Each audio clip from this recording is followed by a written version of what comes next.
প্রযুক্তির দুনিয়া খুব দ্রুতই পরিবর্তিত হচ্ছে। এই পরিবর্তনের সঙ্গে পাল্লা দিয়ে আপনাকে আমাকে নিজেকেও কিন্তু আপগ্রেড করতে হবে। আর এই আপগ্রেডেশন যদি আমরা না করতে পারি তাহলে কি হবে জানেন? সামনের দিনগুলোতে কর্মক্ষেত্রে বেশ চ্যালেঞ্জের মুখোমুখি হতে হবে।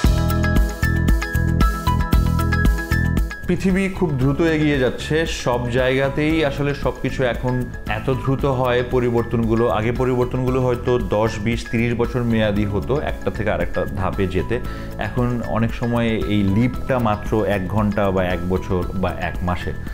বাংলাদেশও স্বাভাবিকভাবেই এই বিশ্বায়নের যুগে এই দৌড় থেকে বা এই প্রতিযোগিতা থেকে খুব পিছিয়ে নেই। তারপরেও আমার মনে হয় যে এই ব্যাপারে আমাদের সামগ্রিক একটা বাস্তবিক আলোচনা প্রয়োজন, সিটিজেন লেভেলে এবং অ্যাডমিনিস্ট্রেটিভ লেভেলে। যদিও সরকার অনেক কিছুই করছে, তারপরেও কখনোই এটা বলা যায় না এনাফ। এরপরেও আরও অনেক বেশি কিছু করার জায়গা থাকে। বাংলাদেশে অনেকগুলো কর্মকাণ্ড চলছে স্টার্ট আপ নিয়ে, প্রচুর মানুষজন এটা নিয়ে কাজও করছে। বাট তারপরেও আমার মনে হয় যে ওই এনভায়রনমেন্টটা বা ওই থট প্রসেস আর ওই ফ্রেমওয়ার্কটা মনে হয় আমরা এখনও দাঁড় করতে পারি নাই, যেখানে আসলে একজন ব্যবসায়ী বা উদ্যোক্তা, পাশাপাশি ইউনিভার্সিটি রিসার্চার এবং একদম মাঠে কাজ করে কারিগরি এমন কেউ 3-4টা ব্রেন একসাথে অ্যামালগামেট করে কোনো রেজাল্ট নিয়ে আসবে। এই জায়গাগুলো অনেক স্যাচুরেটেড। পাশাপাশি যেটা হয় যে আমরা আবার একটা ভালো এক্সাম্পলও দেখতে পারবো যে বাংলাদেশে কিন্তু কয়েকটা ফিনটেক আছে যারা অনেক ভালো করছে বিশ্ব লেভেলে। কিন্তু আমাদের এটা কিন্তু মেন শক্তির জায়গা না। আমাদের শক্তির জায়গা হওয়া উচিত আমাদের কৃষি খাত এবং আমাদের গার্মেন্ট শিল্প। এই জায়গাগুলোতে কিন্তু স্টার্ট আপ বা নতুন প্রযুক্তি বা নতুন উদ্ভাবন বা উদ্যোক্তা আমরা কিন্তু সেরকমটা দেখছি না। মানে আমাদের যে ব্যাকবোনের জায়গাগুলো, শক্ত যেই জায়গাগুলো, সেই জায়গাগুলোতে কিন্তু আমরা খুব বেশি ইমপ্রুভমেন্ট দেখছি না।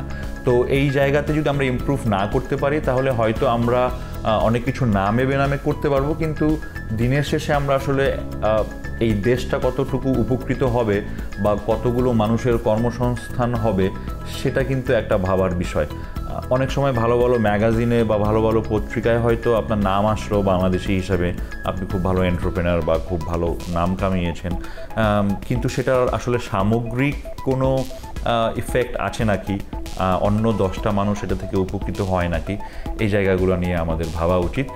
পাশাপাশি আমরা যারা স্টুডেন্ট আছি এবং যারা কাজ করছি, উদ্যোক্তা, তাদেরও হয়তো বিশ্ব দরবারে নিজেকে মানিয়ে নেওয়ার জন্য নতুন করে চিন্তাভাবনা করা উচিত। আমাদের আসলে আরও এই বিষয়ে অনেক জানা উচিত, বোঝা উচিত। অ্যাঞ্জেল ইনভেস্টর কারা, বিজনেস ইনকিউবেশন কী বা ইনকিউবেটর কারা পুরো ওয়ার্ল্ডে, অথবা কারা ভেঞ্চার ক্যাপিটালিস্ট, কী ভেঞ্চার নিয়ে তারা কথা বলছে, এই জায়গাগুলো নিয়ে হয়তো আমরা খুব বেশি এখনও ওয়াকিবহাল না। আমাদের উচিত এই জায়গাগুলো নিয়ে আরও বেশি জানা এবং বোঝা। বিশেষ করে বিজনেস ইনকিউবেটরদেরকে খুঁজে খুঁজে কিন্তু স্টুডেন্টরাও অনেক সময় অনেক গল্প করতে পারে।